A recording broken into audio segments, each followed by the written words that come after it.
Assalamualaikum warahmatullahi wabarakatuh. Innal hamdalillah nahmaduhu wa nasta'inuhu wa nastaghfiruh wa na'udzu billahi min shururi anfusina wa sayyiati a'malina. Man yahdihillahu fala mudilla lahu wa man yudlil fala hadiya lahu.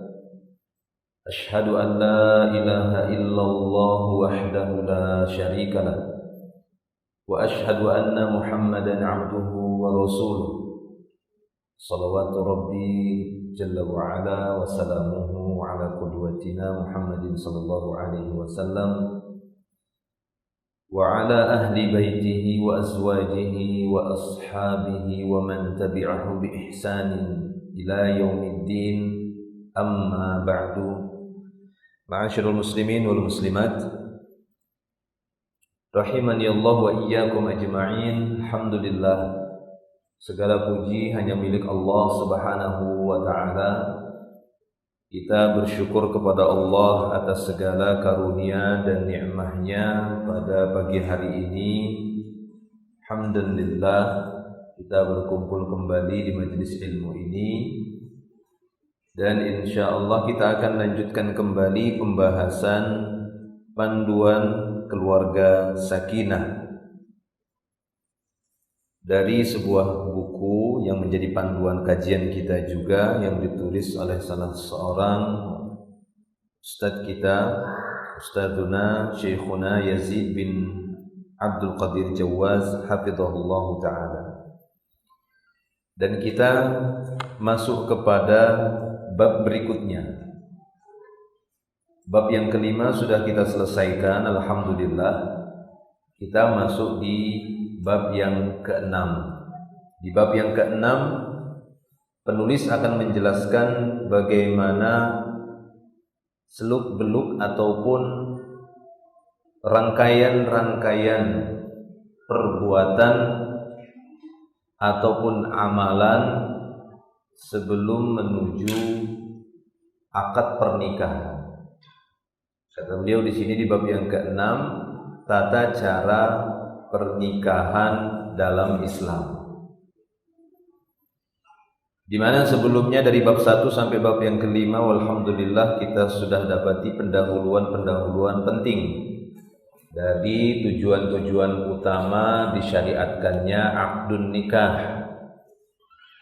Apakah itu manafi'nya, manfaat-manfaatnya, jenis-jenis akad pernikahan, ataupun tujuan-tujuan umum dan khusus pernikahan. Dan bab yang keenam ini beliau akan menjelaskan bagaimana tata cara pernikahan di dalam syariat Islam itu sendiri. Kata beliau, Islam memberikan konsep yang jelas tentang tata cara pernikahan berlandaskan Al-Quran dan As-Sunnah yang sahihah, sesuai dengan pemahaman salafus saleh, salaful ummah. Di antaranya akan kita bahas di sini prosesi yang dilakukan bagi siapa saja untuk melangsungkan pernikahan. Kata beliau yang A, yaitu khidbah dan hukumnya. Al-khidbatu wa hukmuha, berkaitan dengan khidbah ini serta hukumnya akan beliau jelaskan di sini, dan ini insyaallah menjadi pembahasan kita pada pertemuan kali ini. Yang perlu kita pahami dan hal-hal yang berkaitan dengan khidbah serta hukumnya. Kata beliau yang A, khidbah dan hukumnya. Khidbah yang dalam bahasa Arab itu hukum kata dasarnya ataupun kata kerjanya dari khotobah, ya, khoto dan ba, huruf ba, sehingga bisa dia dibaca khutbah dan khidbah. Ya, dia bisa dibaca dhammah, khutbatun, itu biasa dipahami berceramah. Ya, bisa juga dia dibaca dengan kasrah, khitbah. Nah, itu yang kita bahas di sini. Memang demikian bahasa Arab. Bahasa Arab itu di antara keistimewaannya ada pada harokatnya, pada setiap huruf. Ya, ada pada harokatnya. Sama seperti jim dan nun yang bertasydid lalu diakhiri ta marbutah, ini bisa dibaca dengan banyak bacaan. Bisa dibaca jannatun, bisa dibaca junnatun, bisa dibaca jinnatun.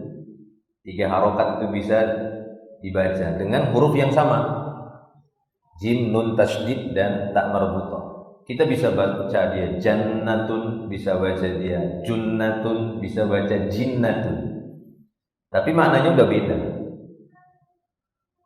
Walaupun secara linguistiknya ya atau sekmatiknya dalam sisi bahasa asal muasalnya sama, sesuatu yang tertutup, ya jan. Makanya dikatakan majnun, orang yang akalnya tertutup, majnun. Nah, begitu bahasa Arab. Demikian juga ini khutbah dengan khitbah. Kalau tadi jannah, junnah, jinnah, itu kalau jannah itu surga, sesuatu yang nggak pernah terlihat oleh mata, itu kata Nabi. Makanya dikatakan jannah. Ya, walaupun maknanya bisa kebun artinya. Kalau dibaca dia dengan dhammah, junnah, itu artinya tameng. Sehingga seorang tentara, seorang prajurit, dia nggak kelihatan oleh musuhnya, dia bersembunyi di balik junnahnya itu, pelindung. Ya, dibaca junnah. Kalau dibaca jinnah itu berkaitan dengan makhluk. Ya, makhluk yang Allah Subhanahu wa taala jadikan mereka tidak terlihat oleh manusia. Itu bangsa jin, jinnah dia. Minal jinnati wan nasi. Nah, dia jinnah. Itu dia. Nah, itu dia bahasa Arabnya. Contoh supaya nanti gak bingung. Ini bisa dibaca khutbah, bisa dibaca khitbah. Kalau khutbah itu yang kita pahami seorang yang berceramah. Tapi kalau khitbah dia bukan berhadapan dengan manusia banyak, tapi berhadapan dengan wanita dan walinya, meminang, gitu ya, berbicara untuk meminangnya, ya, mengikat sebuah perjanjian sebenarnya, bukan mengikat sebuah pernikahan. Mengikat sebuah janji akan menikahinya. Nah, itu yang beliau sebut ini. Khitbah, meminang, adalah seorang laki-laki berbicara atau mendatangi seorang wanita dengan menjanjikan kepadanya untuk menikahinya. Itu dia. Jadi khitbah itu lebih kepada janji, dan janji itu kan diutarakan, diucapkan. Jadi dia seperti berkhutbah. Dia dikatakan khitbah. Ya. Seorang laki-laki meminta seorang wanita untuk dinikahinya. Ya, pastinya jelas melalui perantara keluarganya atau melalui keluarganya, walinya. Jika permohonannya dikabulkan, maka kedudukannya tidak lebih sebagai janji untuk menikah. Itu seperti yang disebutkan tadi. Jadi dia mengutarakan sebuah keinginan kuat untuk menikahinya. Sehingga khitbah ini sebenarnya nggak ada ikatan pernikahan, nggak ada hubungannya dengan ikatan pernikahan sehingga mereka sudah sah dan boleh jalan-jalan kemana-mana. Itu nggak boleh. Ya, kesalahpahaman sebagian orang atau sebagian kalangan ataupun sebagian urf yang nggak boleh kita mengikutinya, walaupun benar.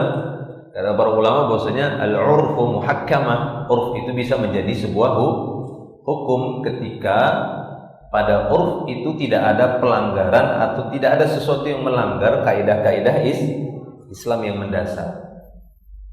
Di dalam Islam itu kan kaidah antara laki-laki dan wanita yang dia tidak mahram itu sangat ketat.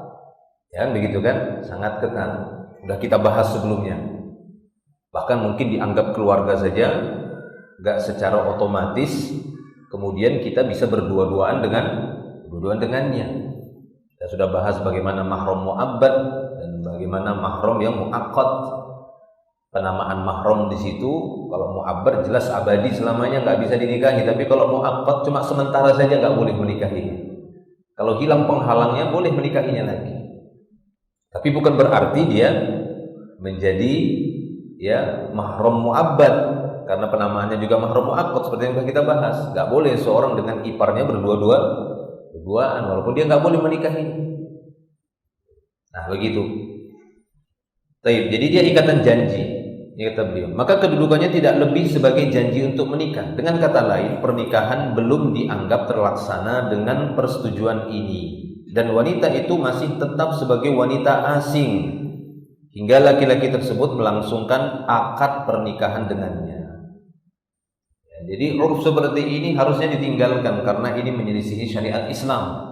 Sebagai kaum muslimin, maka jangan membiarkan uruf seperti ini. Ketika sudah dipinang, kan begitu ya. Ketika dia sudah dipinang, apa nama lain selain dipinang? Dilamar, nah begitu ya. Lamar itu melamar kerja ya. Khidbah kan begitu ya. Melamar atau sudah dipinang, nanti dipinang dikira pinang buah pinang gitu. Bahasa.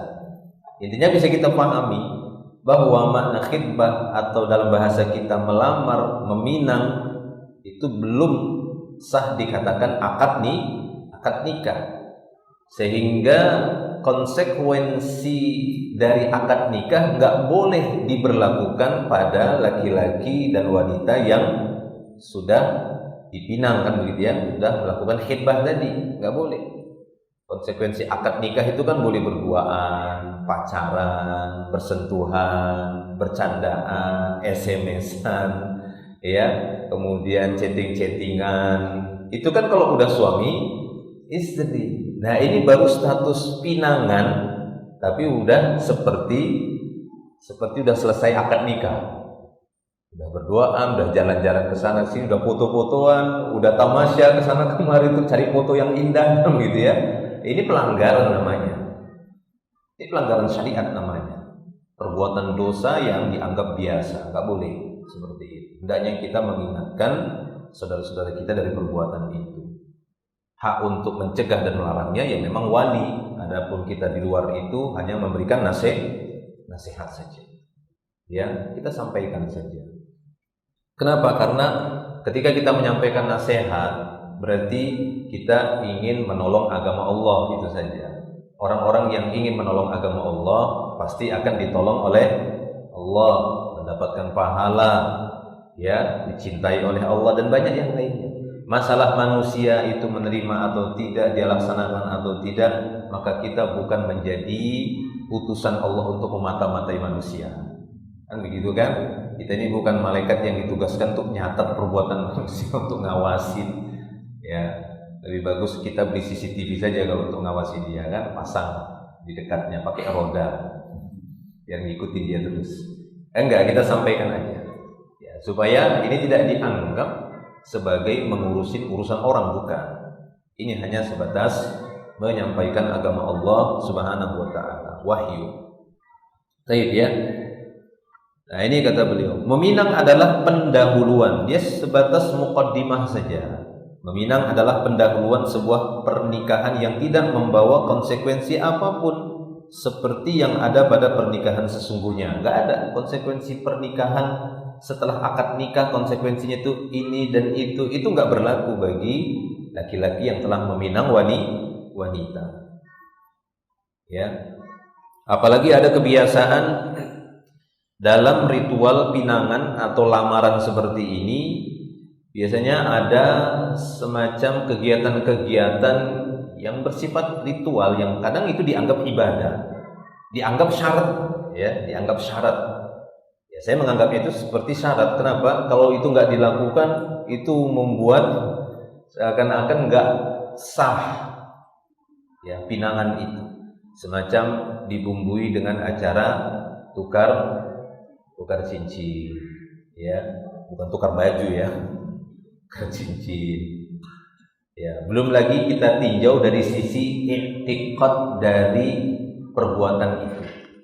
Perbuatan itu kan yang mendahulunya bukan Islam, acara tukar cincin, ya. Walaupun benar dulu Nabi Shallallahu Alaihi Wasallam ketika hendak menikahkan seorang laki-laki yang sangat kere dan miskin, yang ingin menikahi seorang wanita, sampai-sampai Nabi mengatakan saking miskinnya, coba pulang dulu ke rumah, carilah cincin-cincin dari besi pun nggak apa-apa, nggak usah dari emas lah. Berarti dari dulu, ya, cincin emas itu udah istilah biasa untuk pernikahan. Udah biasa, sudah menjadi urf gitu loh, urfnya manusia ngasih cincin. Karena dia kirim, maka Nabi mengatakan ya jangan emas, ya Rasulullah emas, besi aja juga coba kamu cari dulu. Yang terbuat dari besi aja kamu cari dulu pulang ke rumah, ada nggak kamu dapati di situ cincin besi, nggak apa-apa lah, nggak usah perak, nggak usah emas, ya dari besi. Ternyata dia kembali nggak ada, nggak punya ya Rasulullah. Bagaimana kalau pakaian saya saja Rasulullah jadi mahal? Kata beliau, terus kau pakai apa? Karena dia pada waktu itu hanya pakai satu pakaian saja, sarung saja yang diikat, ya telanjang badan. Jadi kalau dibilang di masa Nabi itu gak ada orang miskin, banyak orang miskin, ya. Tetapi kita dapati mereka orang-orang yang ya kuat keimanannya, dibimbing oleh Nabi SAW. Langsung Nabi yang mendidik memang beda, ya. Coba saja lihat kisah-kisah itu. Mau sholat hari raya, ya Rasulullah, banyak para wanita nggak punya jilbab, ya nggak pernah nggak baca di sini. Ya pinjemin kata Nabi yang punya, nggak punya jilbab, mau nikah pakaian aja cuma satu, ya. Tapi itu nggak menjadi problematika umat pada waktu itu, ya. Nggak dijadikan oleh Nabi SAW ini yang menjadi permasalahan umat Islam saat ini. Apa itu kemiskinan? Bukan kemiskinan. Beliau nggak khawatir dengan kemiskinan, ya. Tapi beliau khawatir itu dunia yang diluaskan kepada kalian. Nah itu yang dikhawatirkan Nabi. Jadi jangan dianggap bahwasanya pada waktu itu nggak ada orang miskin. Banyak orang miskin pada waktu itu di masa Nabi. Tapi Nabi nggak menggunakan doanya, ya Allah kayakan nih sahabatku semua ini, turunkan emas dari langit segumpal-gumpal gitu ya. Nah, Nabi minta begitu. Biar kaya-kaya semua ini umat Islam, biar bisa buat beli alat perang. Tapi tetap menang kaum muslimin. Ya, menang kaum muslimin dalam peperangan. Kenapa?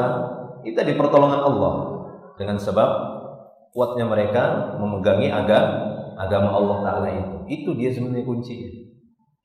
Ya, itu kuncinya.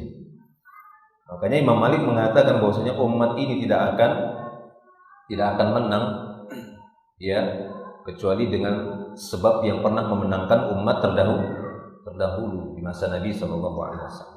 Baik ya. Jadi itu sudah biasa. Kembali tadi cincin itu sudah biasa. Tapi kalau kita lihat tukar cincin itu, historinya dari orang-orang kafir, mereka lakukan itu kan karena keyakinan, ya, karena keyakinan itu. Maka kita tidak boleh tasyabbuh dengan keyakinan mereka dengan cara-cara seperti itu. Maka tinggalkan.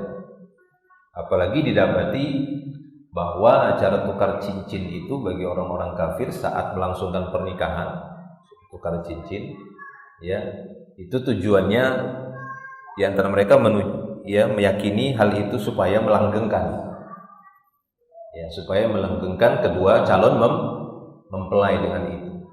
Nah, yang seperti ini kan bisa jatuh kepada syirik. Sekurang-kurangnya syirik kecil. Karena meyakini sesuatu sebab yang syariat tidak menjadikannya itu sebagai sebab, itu syirik kecil. Ya. Menjadikan satu sebab datangnya kebaikan dari Allah, tapi Allah tidak menetapkan itu sebagai sebab untuk datangnya kebaikan Allah padanya, maka itu jatuh pada syirik kecil. Nah, itu tadi diantaranya meyakini bahwasanya acara tukar cincin tadi bisa mendatangkan kelanggengan bagi kedua mempelai. Kalau ada yang mengatakan, oh kami nggak meyakini itu, maka tadi kita katakan sekurang-kurangnya tasyabbuh itu juga dilarang. Itu juga dilarang oleh Nabi SAW. Ya, man tasyabbaha biqaumin fahuwa minhum. Siapa yang meniru kebiasaan satu kaum yang itu menjadi ciri khas mereka, maka dia termasuk golongan ya mereka. Nah, ini bisa jatuh pada dosa besar, sekurang-kurangnya dosa besar. Baik, jelas ya. Jadi meminang hanya sebatas pendahuluan saja. Makanya kita katakan lamaran. Sama seperti seorang melamar kerja. Apakah dia dikatakan pegawai? Sah dia sebagai pegawai? Kan belum kan? Namanya masih melamar. Cuma dia dikasih bukti lamaran. Nah, lamaranmu udah diterima, kayak gitu ya. Ini suratnya, surat lamaran udah diterima, lamaran kerja. Nanti tinggal menunggu keputusan. Kalau diputuskan udah diterima, nah baru kan begitu. Sah dia sebagai pegawai. Begitu juga masalah meminang ini. Makanya kata beliau di sini, meminang bukan syarat sah suatu pernikahan. Meminang bukan syarat sah suatu pernikahan. Maksudnya ketika ada orang-orang yang langsung datang, ya, kemudian dia mengatakan kepada walinya, "Pak, ya, Bapak orang tua atau wali dari si fulana, iya, saya ingin menikahinya saat sekarang." Sekarang, iya. Ada maharnya? Ada, Pak. Ini saya buat cincin emas, misalnya. Uang misalnya 100.000. Ya sudah, tanya saling ta'aruf misalnya kan. Ya sudah, nikah aja sekarang. Gak ada khitbah misalnya. Ya. Kemudian saya nikahkan kamu, bawa 2 saksi, panggil pamanmu, panggil tetangga 1 kan, begitu kan. Saya nikahkan kamu dengan anak saya, misal begitu kan, dengan mahar uang 100.000 dibayar tunai. Sah, ya sudah sah. Sah atau tidak ini?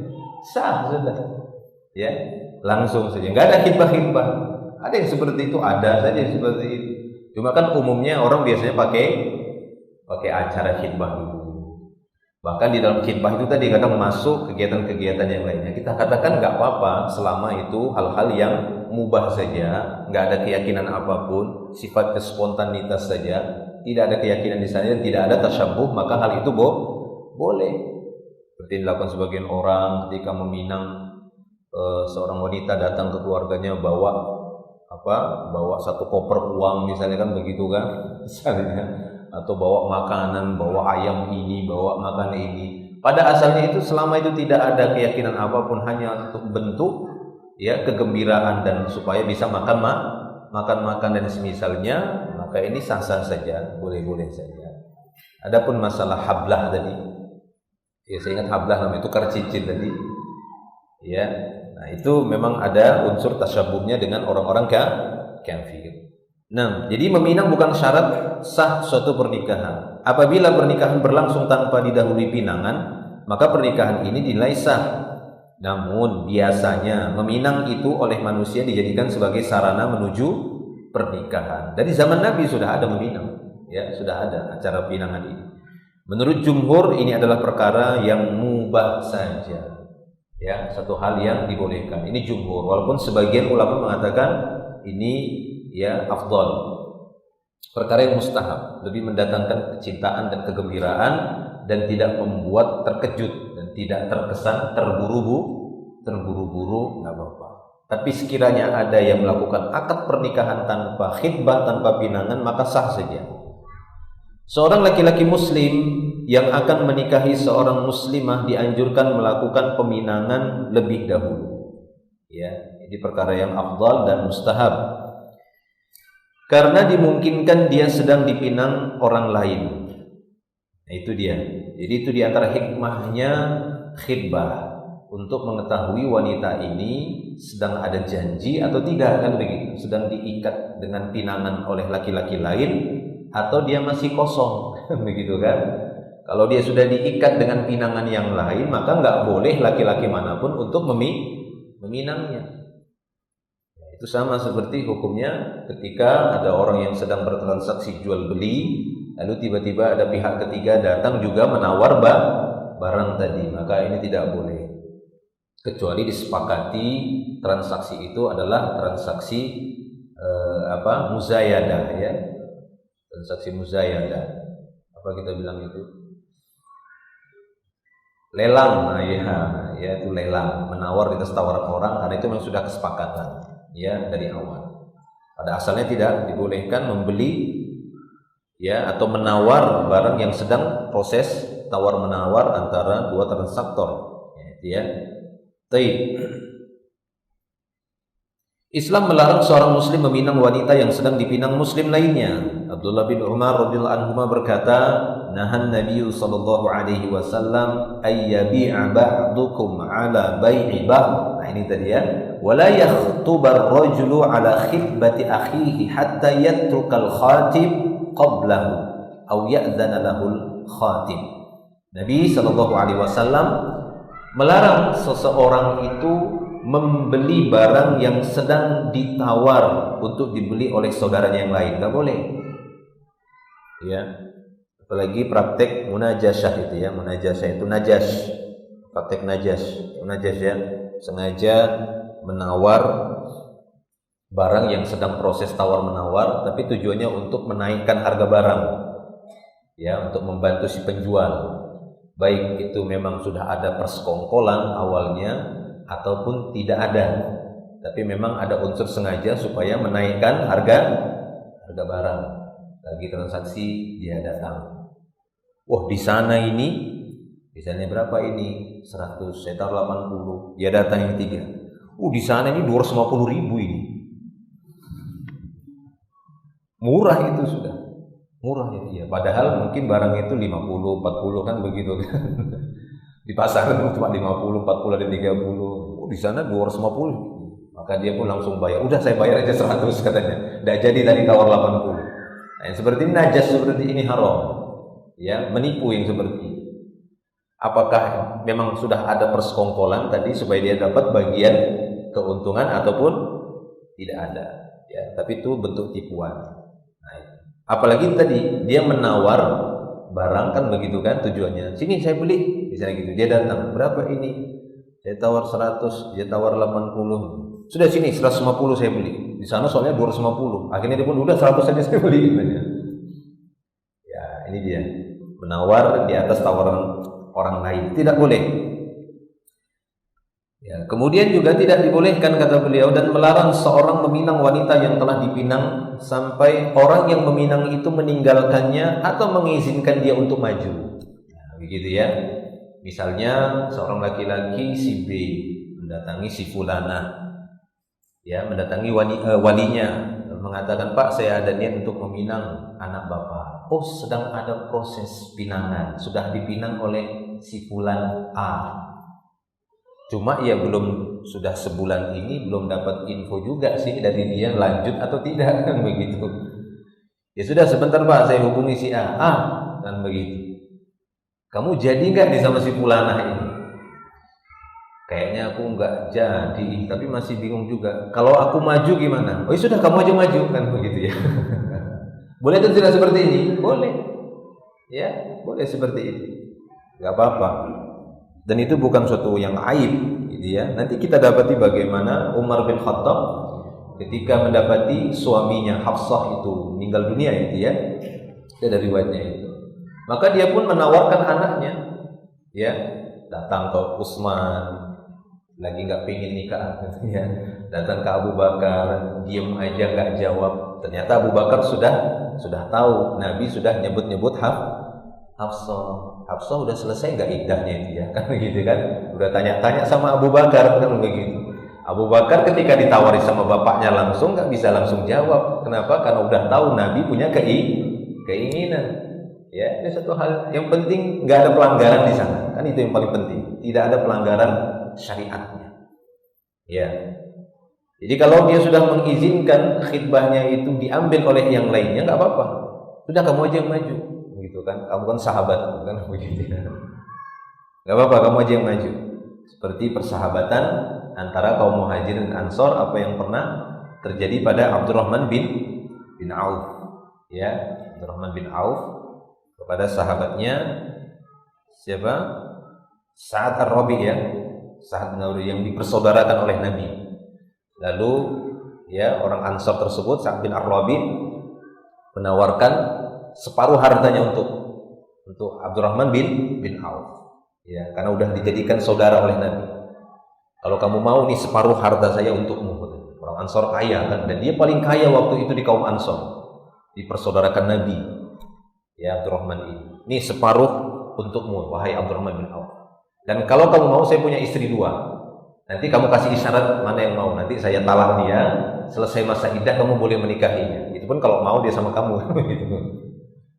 Tidak, kata Abdurrahman bin Auf, ya, tidak katanya, tapi tunjukkan aku pasar. Nah begitu ya. Jadi wibawanya Abdurrahman bin Auf itu nggak mau tangan begini, tapi dia mau berusaha. Ya, di sini para ulama mengambil istinbat bahwasanya seorang muslim itu ya lebih mendahulukan usaha diri sendiri daripada menunggu pemberian orang, ya, mengambil pemberian orang. Ya, itu dia namanya sikap kewaraan. Baik, kita lanjut.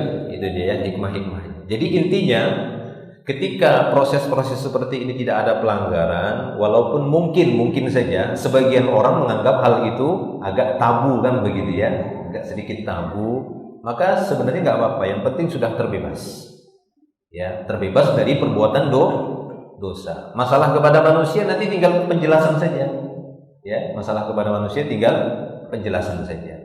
Baik. Nah, kemudian rangkaian dari pembahasan khitbah ini bercabang pada nazar. Ya, rangkaian dari pembahasan khitbah, paham? Makanya beliau di sini langsung membahas tata cara pernikahan langsung khitbah, bukan nazar. Kenapa? Ini banyak orang salah paham ini. Bahkan para anak muda ini banyak yang salah paham. Dikira proses pernikahan itu nazar dulu. Jadi dilihatin semua wanita. Yang mana ya? Itu tidak boleh, itu pelanggaran terhadap mata, pelanggaran syariat, ya, dan memperbanyak dosa mata, ya. Apalagi didatangin semuanya. Ada berita si fulana, datang ke orang tuanya, Pak, saya mau nazar, kayaknya sama yang A, B, yang C masih bagusan yang ini sih, gitu kan. Tapi di sana ada berita yang lain katanya cantik juga katanya, begitu kan. Datang lagi sampai dia koleksi semua nazarnya kan begitu kan. Baru dia hitung kancing baju A, B, C, D, oke, 1, 2, 3, mana yang kupilih, itu gitu ya. Tapi nggak tenang juga hatinya. Ini kerusakan seperti itu, ya. Kadang berdalil lagi dengan bolehnya nazar, ada dalilnya. Tapi bagaimana penerapan dan aplikasinya itu sesuai ilmu juga. Makanya di sini beliau tidak meletakkan nazar itu yang pertama. Bukan nazar yang pertama, tapi khitbah. Ada hadis yang menguatkan itu, seperti sabda Nabi SAW. Dia bersabda, mungkin pernah kita sebutkan hadisnya. Idza alqa Allahu fi qalbi imri'in khitbata imra'atin, ya, fala ba'sa ayanzura ilaiha. Apabila Allah Ta'ala telah menanamkan dalam hati seorang laki-laki keinginan untuk mengkhitbah seorang wanita, maka nggak ada dosa baginya untuk nazar, untuk melihat wajah si wanita tadi. Berarti harus ada keinginan dulu untuk menikahinya dengan proses apa? Khitbah, baru boleh nazar. Maka di sini beliau menyebutkan, ya, cabang dari pembahasan khitbah. Pertama, hukum memandang saat meminang. Nah, itu dia. Jadi memang keinginan kuat, dia ingin menikahi wanita tadi. Cuma dia belum mau langsung akad. Ya, sehingga syariat memberikan pintu, apa namanya? Khitbah. Yang dalam khitbah itu dibolehkan an-nazar ila wajhiha. Ya, memandang wajahnya, melihat wajahnya, itu dibolehkan. Paham ya? Jadi bukan memandangin dulu, cari dulu kan gitu, dilihatin semua kan seperti itu. Karena pada asalnya para jemaah Allah Subhanahu wa taala, hukum asal memandang lawan jenis yang bukan mahram, ini kan hukum asalnya terlarang. Ya.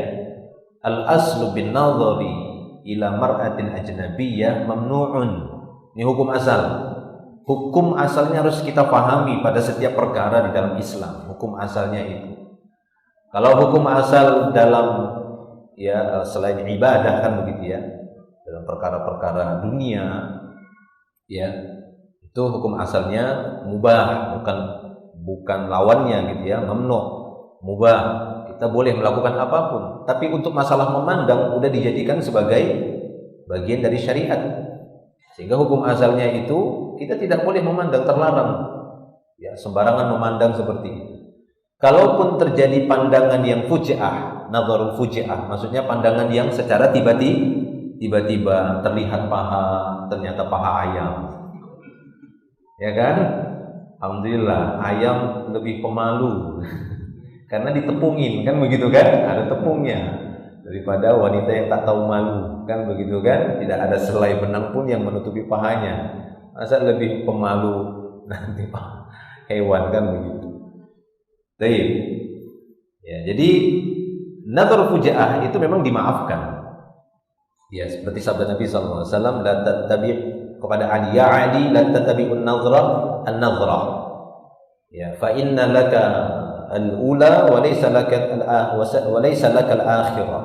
Wahai Ali, jangan kau ikuti satu pandangan yang tiba-tiba terjebak dalam satu pandangan. Jangan kamu ikuti dengan pandangan berikutnya.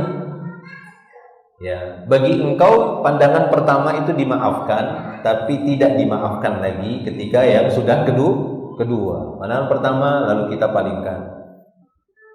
Pengen lagi kan? Nah, itu dosa sudah. Ya, ataupun jangan udah pandangan pertama lalu lama-lama kan begitu kan? Enggak juga. Ya, ketika dia palingkan, kemudian tanpa sengaja gitu terlihat lagi dia palingkan lagi, nah itu sesuatu yang dimaafkan. Yang penting tidak ada niat untuk melihat kembali, ya, tapi niat dia hanyalah untuk beraktivitas. Ya, kalau dia lihat beraktivitas terlihat lagi, lalu dia palingkan lagi terlihat lagi, itu dimaafkan insyaallah. Ya, lebih bagus ya menjauh memang supaya tidak berulang terus. Taib. Jadi kita masuk sini, hukum memandang saat meminang. Kita sudah tahu tadi bagaimana hukum asal memandang wanita yang asing, yang bukan mahram, itu hukum asalnya terlarang. Dan banyak dalil yang lain. Al-Quran juga menyebutkan demikian.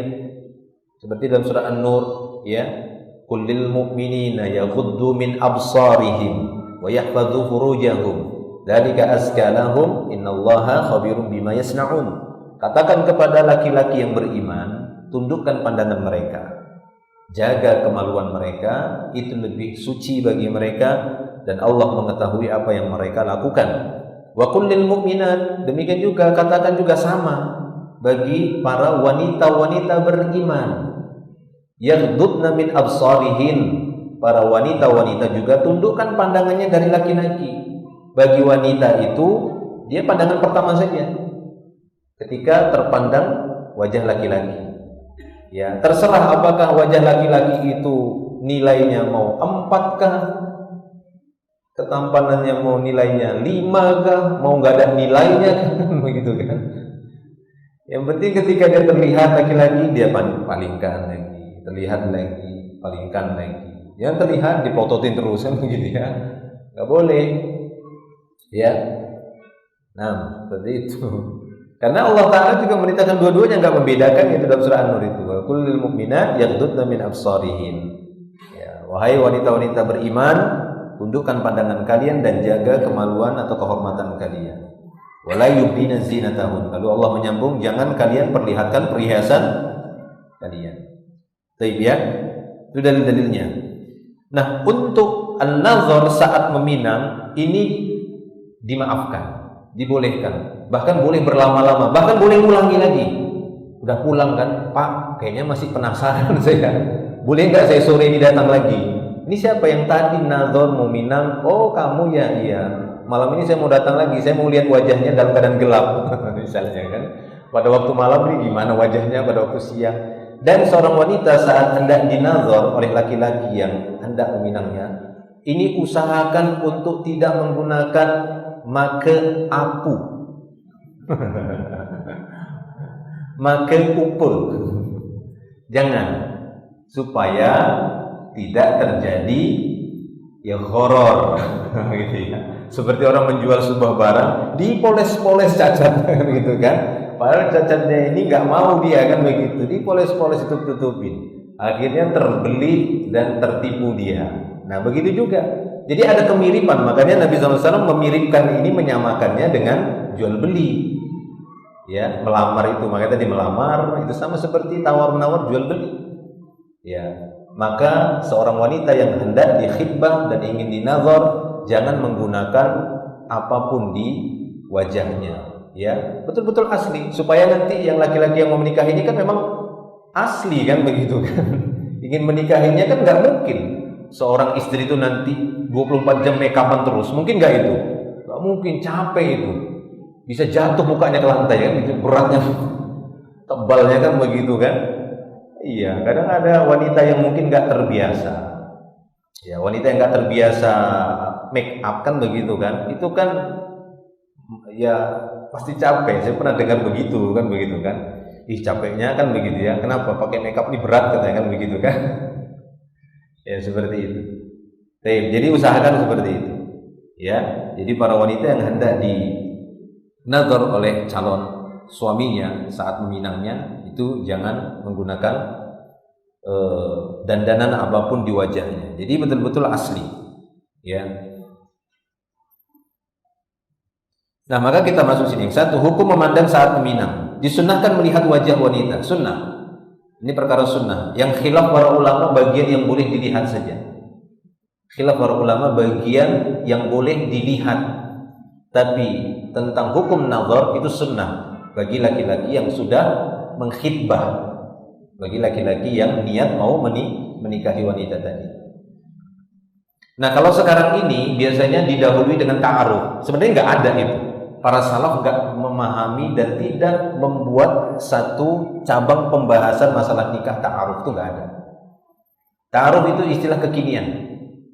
Ya, itu istilah kekinian yang itu tidak ada pelanggaran selama memang proses ta'aruf nggak ada pelanggaran syar'inya. Tapi kalau ada pelanggaran syar'inya kita katakan itu melanggar. Ya, itu melanggar. Jadi ta'aruf itu dibolehkan karena itu istilah kekinian. Selama memang enggak ada pelanggaran syar'i di sana, hanya sebatas untuk menguatkan keinginan sehingga dia mendapatkan data dari calon yang akan dia nikahi itu gimana sih ciri-cirinya. Ya, tanpa ada pelanggaran, tanpa harus dia melihat wajah si laki-laki atau laki-laki tidak usah dulu melihat wajah si wanitanya. Ya, dia mungkin bisa meminta istilah kita sekarang itu CV kan begitu ya, tukar CV. Nah, boleh saja, nggak apa-apa. Ini suatu hal yang boleh dan saya menganggap dan melihat sampai saat ini belum ada celah pelanggaran syar'i dari CV, kecuali di CV itu sangat detail sekali dia mengatakan sampai bagian-bagian sensitif dia tuliskan. Nah, itu nggak boleh. Ya, sampai bagian sensitif itu tidak boleh dia tulis. Ya, yang itu bisa menaikkan syahwat, itu tidak boleh. Itu pelanggaran juga namanya. Ya kan begitu. Dalam syariat saja hanya nazar itu di khilaf para ulama bagian mana yang boleh dilihat begitu, apalagi dia harus menuliskan sampai kepada bagian-bagian organ tubuh yang sensitif, tidak boleh. Ya, tapi kalau cuma sebatas hal-hal yang mubah saja untuk menguatkan keinginan maka enggak apa-apa. Ta'aruf tadi. Makanya enggak disebutkan oleh beliau sini karena memang enggak dapat di buku di kitab-kitab para ulama terdahulu itu membahas masalah ta'aruf dan tidak ada dalil yang menunjukkan bahasa ta'aruf tadi. Makna ta'aruf memang ada, kan begitu. Ya, makna ta'aruf. Semacam apa? Semacam yang mungkin pernah kita dapati tentang seorang wanita yang ingin dinikahi oleh beberapa laki-laki lalu dia datang kepada Nabi Muhammad SAW dan menanyakan, ya Rasulullah, ini ada yang mau menikahiku, ada yang mau maju, si fulan. Oh, si fulan itu tukang pukul. Si fulan itu ya miskin kan gitu ya. Nabi justru menganjurkan kalau kamu mau sama yang ini saja. Nah, itu ya. Jadi boleh. Ta'aruf itu kan isti'araf itu mencari ma'rifah, mencari pengetahuan. Ya, tapi memang istilah ta'aruf itu enggak ada dalam hadis diperintah oleh Nabi gitu ya, tidak ada. Maka itu tidak dibuat. Baik. Kemudian yang pertama ini ya, cabang dari khitbah tadi pembahasannya, hukum memandang saat meminang. Disunnahkan melihat wajah wanita yang akan dipinang dan boleh melihat apa-apa yang dapat mendorong si muslim untuk menikahi wanita itu. Rasulullah sallallahu alaihi wasallam bersabda, "Idza khataba ahadukumul mar'ah fa in istata'a yanzura minha ila ma yad'uhu ila nikahiha falyaf'al." Kata beliau sallallahu alaihi wasallam, jika seorang di antara kalian meminang seorang wanita, apabila dia bisa melihat apa-apa yang dapat mendorongnya untuk menikahinya, maka lakukanlah. Nah, di sini khilaf para ulama tentang masalah ila ma yad'uhu. Ma di sini kan yadullu 'alal umum, menunjukkan umum. Jadi ada sisi khilaf para ulama tentang bagian mana yang boleh dilihat dari tubuh wanita tadi saat nazar. Karena memang di sini Nabi SAW tidak menyebutkan bagian tubuh yang mana yang boleh dilihat. Taib ya, Allahu a'lam. Al-Mughirah bin Syu'bah radhiyallahu anhu pernah meminang seorang wanita. Maka Nabi SAW berkata kepadanya, "Unzur ilaiha." Lihatlah wanita tersebut, yaitu wanita yang sudah kau pinang. Ini hampir rata-rata semua hadis-hadis yang berbicara tentang nazar itu tidak lepas dari pinangan, tidak lepas dari khitbah, sehingga sesuatu yang menyelisihi sunnah bahkan bisa menjadi sebuah pelanggaran ketika mendahulukan nazar. Ya, maka sebelum nazar tadi ada satu solusi yang istilah kekinian dengan ta'aruf. Gak apa-apa dia kumpulkan 30 CV, boleh atau tidak? Boleh.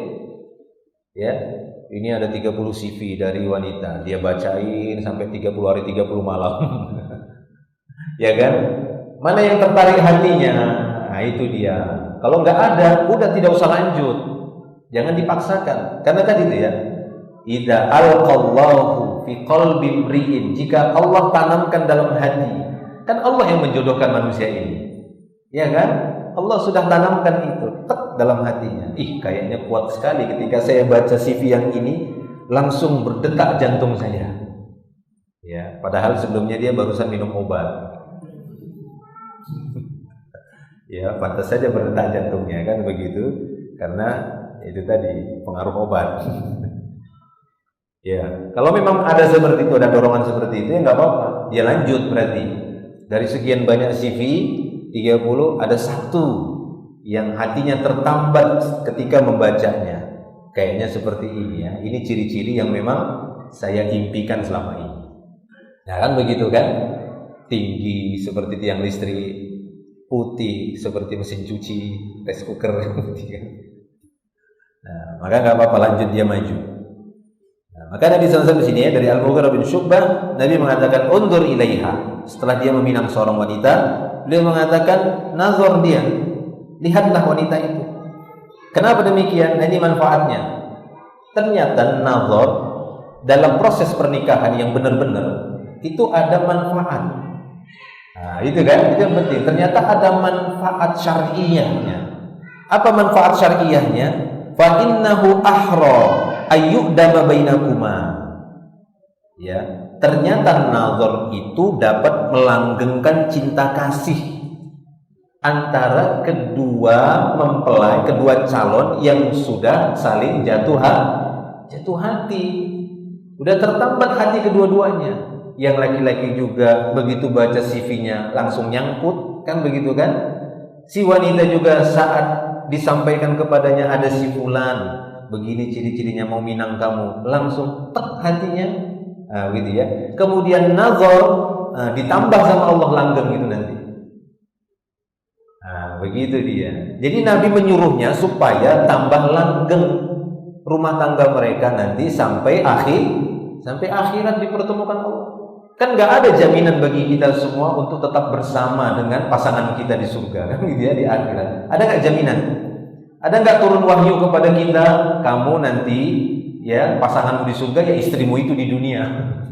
Kan ada kan? Tidak ada wahyu, tidak ada dalil yang menyebutkan itu. Apalagi nanti di surga kata Allah Subhanahu wa taala, wa naza'na fi qulubihim min ghillin. Kami copot dari hati penduduk surga itu cemburuan, nggak ada lagi cemburu. Jadi pasangan-pasangan setiap ahlu surga itu nggak merasa cemburu suaminya menggilir bidadari, ya kan? Gilirin terus setiap hari. Kesibukannya itu penduduk surga laki-lakinya itu kan menggilir aja, bersenang-senang saja. Udah digilir ke taman, ya ke sana ke sini bersenang-senang saja. Nggak ada lagi cemburu. Dia nggak cemburu lihat temannya yang ada dapat surga ini, karena setiap orang dibebaskan untuk mendapatkan apapun yang dia diinginkan. Gak ada lagi kecemburuan, dicabut sama Allah. Kecemburuan itu di dunia, iya. Suami nikah lagi cemburu, kan begitu kan? Nah, begitu. Nah, itu di dunia. Kalau di sana kan tidak ada lagi. Cuma kan tidak ada dalil yang kuat yang menyebutkan bahwa suami istri di dunia itulah juga nanti pasangan di surga itu kan gak ada bukti. Artinya apa? Kembali nanti kehendak Allah Subhanahu wa taala, dia nanti yang menghisapnya. Dia menghukuminya. Kalau memang pantas mereka tetap bersama, ya bersama. Kalau enggak, ya sudah, yang satu di neraka, yang satu di surga.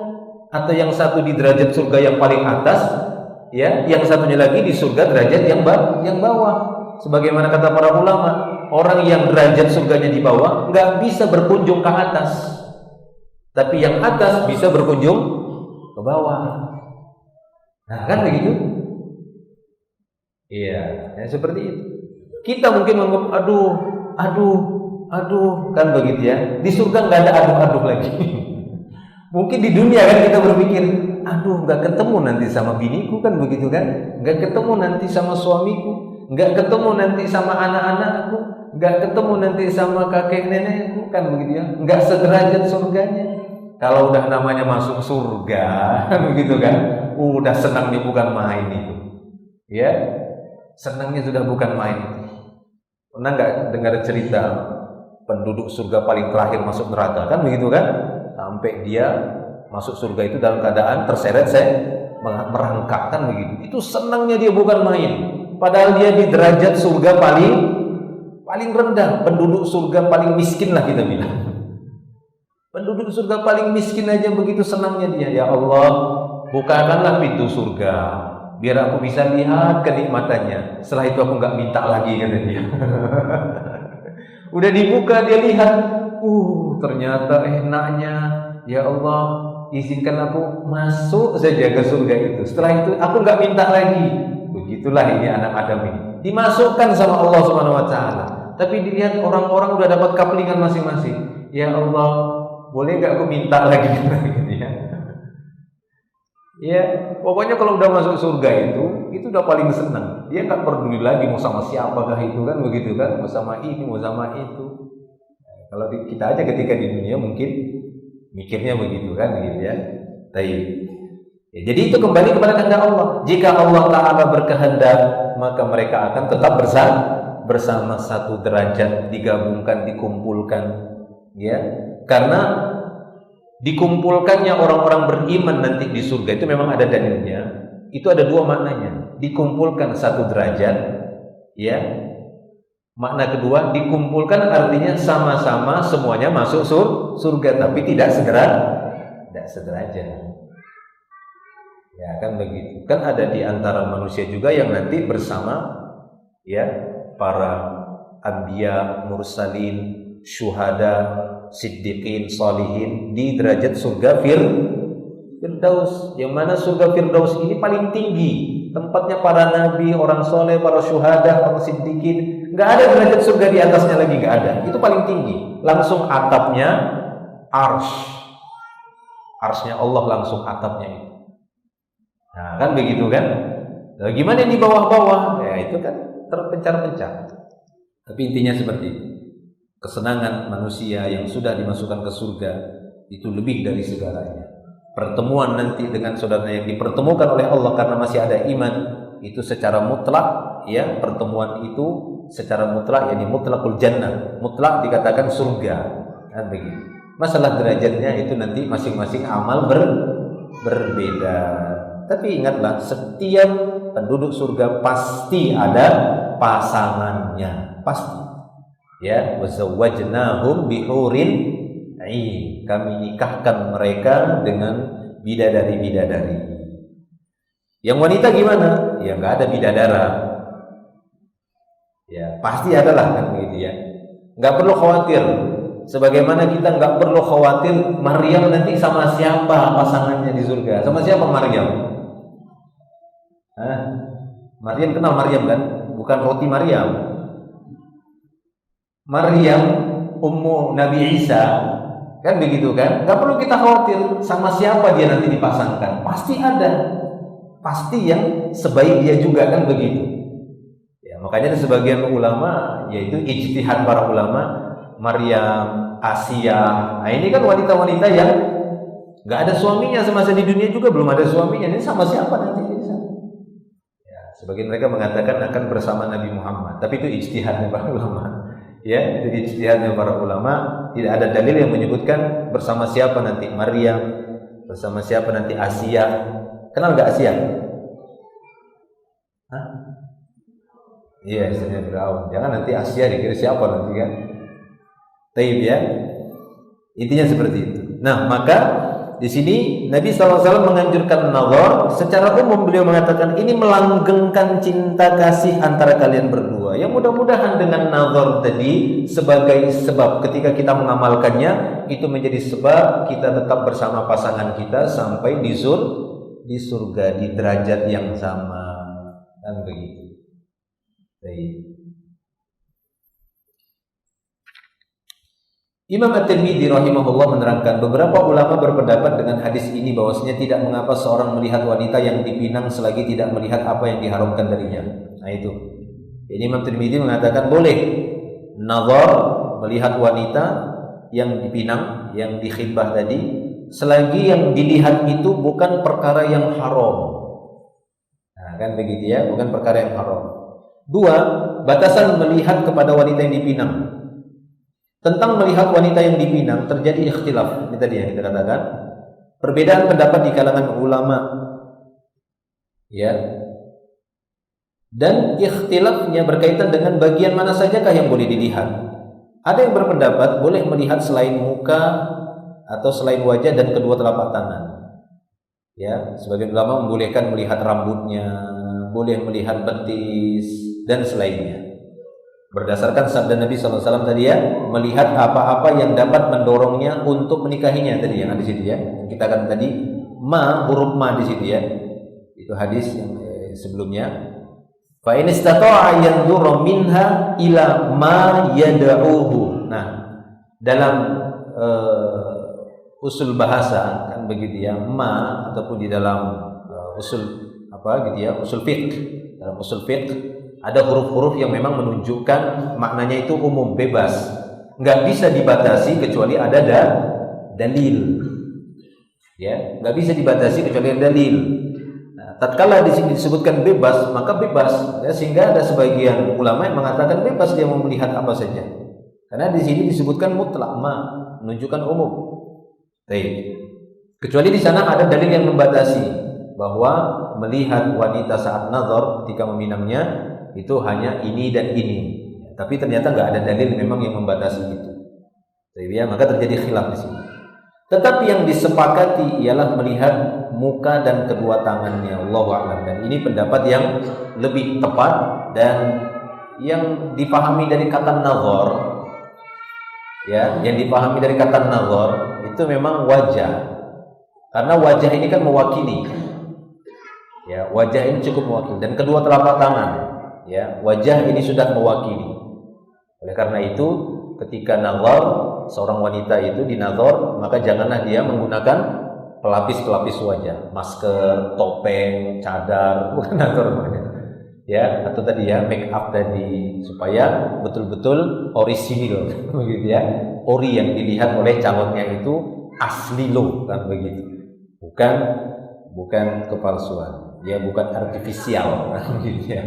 Bukan ada kepalsuan di sana. Catatan kata beliau. Jadi itu ya, beliau merojihkan bahwasanya yang paling tepat nazar ini hanya wajah dan boleh kedua telapak tangan. Saya ada cerita ya dari istri dulu waktu di pondok itu ada teman sekelasnya kan begitu ya, teman sepondoknya ingin dinazar oleh laki-laki, santriwati lah waktu itu statusnya. Santriwati temannya ingin dinazar oleh seorang ikhwan. Bukan ingin dinazar ikhwan ya, ikhwan itu banyak, seorang ikhwan. Ya, kemudian saat nazar infonya dia minta supaya bisa diperlihatkan selain wajah dan kedua telapak tangan. Ya, karena menurut mazhabnya dia itu boleh. Maka si wanita pun menjawab, kalau begitu kamu cari calon yang semazhab denganmu. Saya tidak semazhab denganmu. Akhirnya nggak jadi. Karena dia nggak siap dinazar selain wajah, ya kan begitu. Baik, ya boleh saja silakan gitu ya. Kalau gitu cari aja yang semazhab dengannya, cari wanita yang semazhab dengannya, yaitu yang boleh nazar selain wajah. Nah, catatan kata beliau sini perlu diingat bahwa tujuan melihat wanita adalah dengan niat meminangnya, bukan untuk melampiaskan syahwat dan bukan untuk memuaskan nafsu. Nah itu dia. Jadi memang tujuannya untuk menikah, ya, bukan cuma sebatas koleksi. Nanti mana yang menurutnya bagus, yang nilainya tinggi kan begitu, baru dia nikahi. Nanti jadi julukannya Abu Nazar nanti biasanya itu ya. Ada istilah sekarang juga kekinian Abu Nazar. Kenapa? Semua wanita dinazorin, tapi nggak ada yang jadi satupun. Nggak boleh seperti itu. Ya, itu sebuah pelanggaran dan menyelisihi kaidah-kaidah yang disebutkan di dalam sunnah. 3, melihat kembali wanita yang dipinang. Nah, boleh ini ya. Seorang boleh mengulangi melihat wanita yang telah dipinangnya walaupun tanpa izin, supaya menjadi jelaslah tampilan fisiknya sehingga tidak menyesal setelah menikah. Ya, misalnya dia sengaja nungguin gitu kan di depan rumah si wanita tadi, saat dia keluar rumah dia lihat lagi saat keluar rumah. Oh begitu dia saat keluar rumah, kan begitu dia dilihatnya wajahnya. Oh boleh, tambah lagi dia, ya kan begitu ya, tambah bertekad. Sebab biasanya tujuan tidaklah tercapai dengan hanya sekali melihat. Ya, mungkin samar-samar dia lihat, lupa lagi kemarin yang saya lihat calon saya gitu ya. Agak lupa saya itu. Lihat lagi gitu ya, sengaja lewat depan rumahnya kan begitu. Titin, lihat calon bapaknya. Kenapa? Mau lihat sebentar, Pak. Nah, keluar sebentar. Oh ya sudah kan begitu. Namun demikian dia harus membatasi diri dalam hal ini sesuai kadar kebutuhannya, yaitu guna memastikan sejauh mana penerimaannya terhadap si wanita tadi. Artinya jangan melampaui batas ya. Boleh-boleh saja dia mengulangi nazar selama itu tidak ada tujuan-tujuan yang buruk atau tidak melampaui batas. Yang keempat, jika wanita yang dipinang tidak menarik hati. Apabila seorang sudah melihat wanita yang hendak dinikahi dan dia tidak menarik hatinya, hendaklah dia diam. Tidak boleh menyiarkan apa yang tidak dia sukai darinya. Dalam kondisi tersebut, laki-laki yang meminang tidak boleh mengatakan aku tidak mau dengannya, karena itu dapat menyakiti hati wanita yang dipinang. Nah, ini di antara adab yang harus dijaga oleh kaum laki-laki saat meminang wanita. Ya, ketika dia meminang wanita, ingin menikahinya, lalu meminta untuk si wanita itu bisa dipandang ataupun dilihat, diperhatikan wajahnya, betul-betul dilihat ya.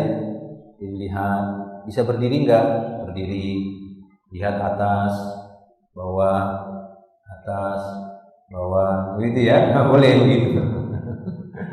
Dan lagi lihat terus wajahnya, lihatin hidungnya, matanya, warna apa, kan begitu kan? Lihatin kakinya, tanya Pak, itu kakinya nginjak lantai itu enggak? Siapa tahu kuntil mama, kuntilanak ada kuntil mama katanya. Ya, jadi betul-betul dilihat.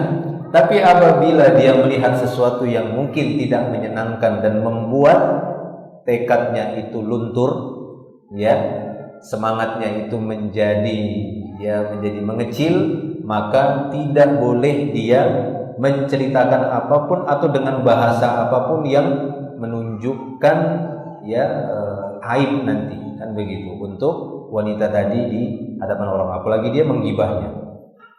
Ya kan begitu ya, dia menggibahnya. Aku gak jadi sama wanita itu. Kenapa?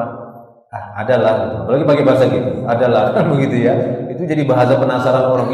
Takut kan gitu kan. Kenapa kan gitu. Adalah pokoknya enggak usah lah kan gitu ya. Enggak usah aku ceritakan lah. Ya bahasa itu sudah termasuk menciderai kehormatan si wanita tadi. Kadang ya itu tadi ya, kadang kita enggak bisa menjaga kehormatan orang lain dengan baik dengan bahasa kita sendiri. Itu sebenarnya sudah menciderai kehormatan orang lain dengan bahasa seperti itu. Sudah tutupin saja aib saudara kita, kan begitu ya. Kenapa kamu nggak ke rumahnya lagi? Iya saya lagi sibuk kan begitu ya. Padahal pingin betul saya ke rumahnya, kan begitu. Padahal sebenarnya dia memang nggak mau lagi ke rumahnya itu. Kenapa?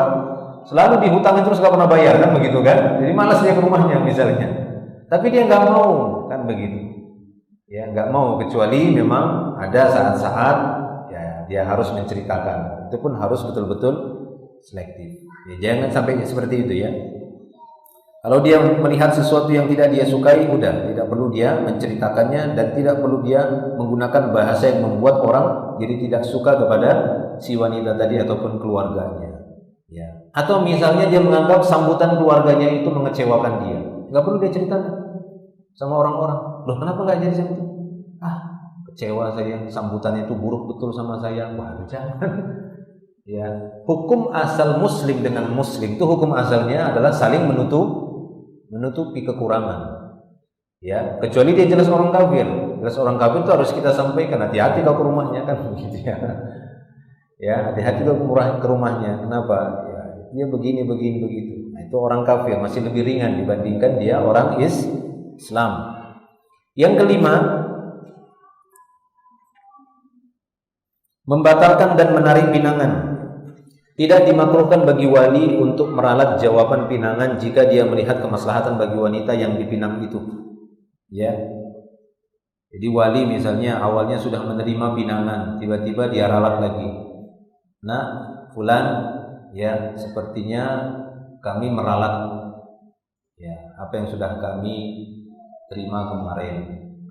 Ya kemarin kami menerima, tapi setelah kami ya pikir-pikir kembali dan dengan alasan-alasan ini dan itu sepertinya tidak jadi, misalnya begitu ya, dengan bahasa-bahasa yang baik, maka ini sebenarnya secara syar'i nggak apa-apa ya, tidak ada dosa, karena pada dasarnya khitbah itu bukanlah sebuah ikatan, bahkan sudah nikah saja masih dibolehkan untuk lepas ya dengan syariat tolak ya, atau khuluk bagi wanita jika memang ada alasan kuat ya, talak bagi laki-laki jika memang ada alasan yang juga kuat untuk mentalak istrinya sehingga mereka pun berpisah. Nah, itu masih dibolehkan, sudah nikah saja, apalagi masih sebatas khitbah ya.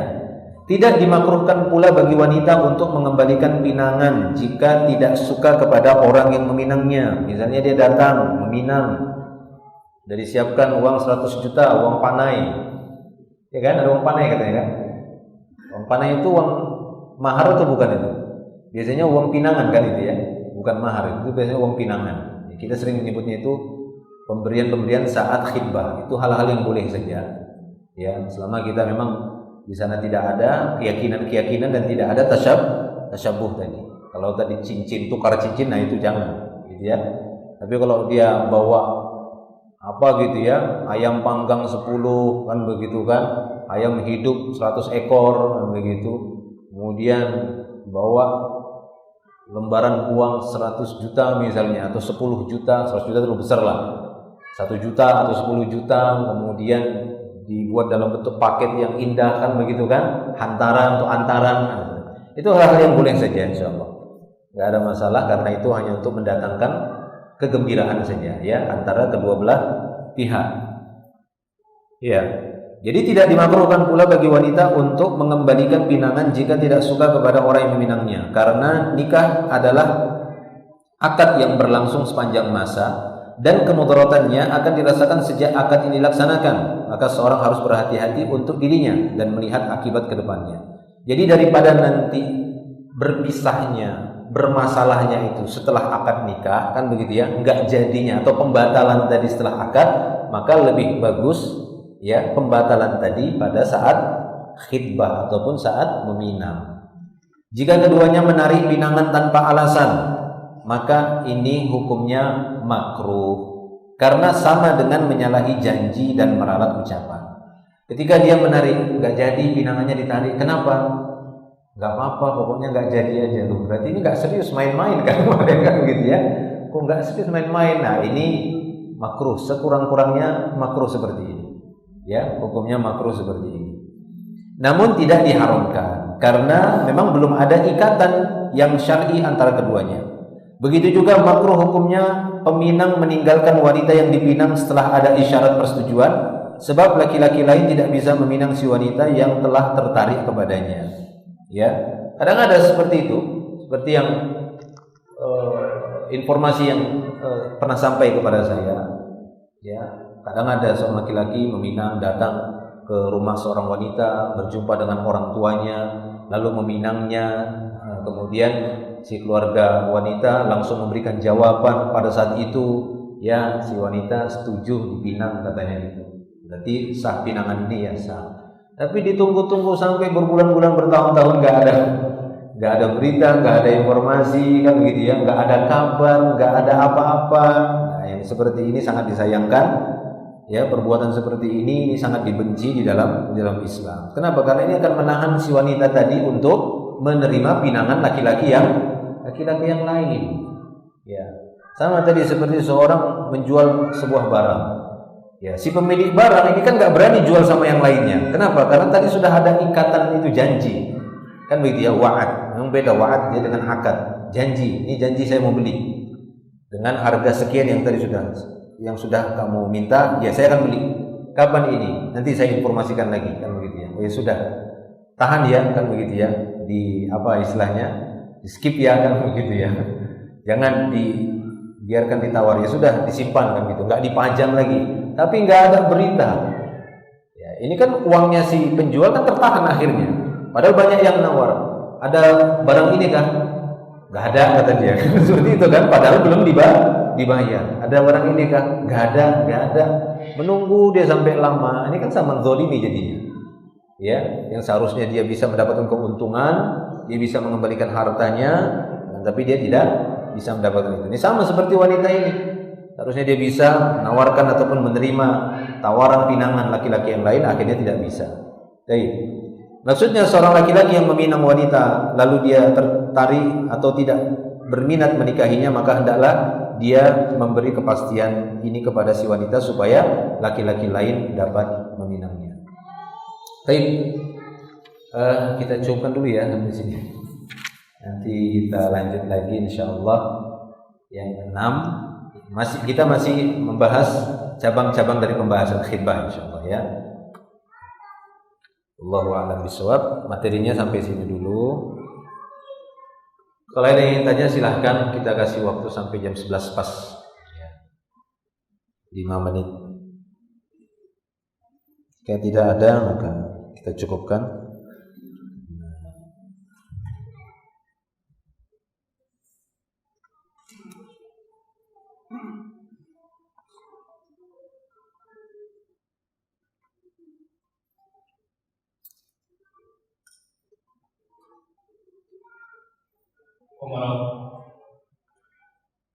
Assalamualaikum. Kurang dengar apa? Ya, silakan.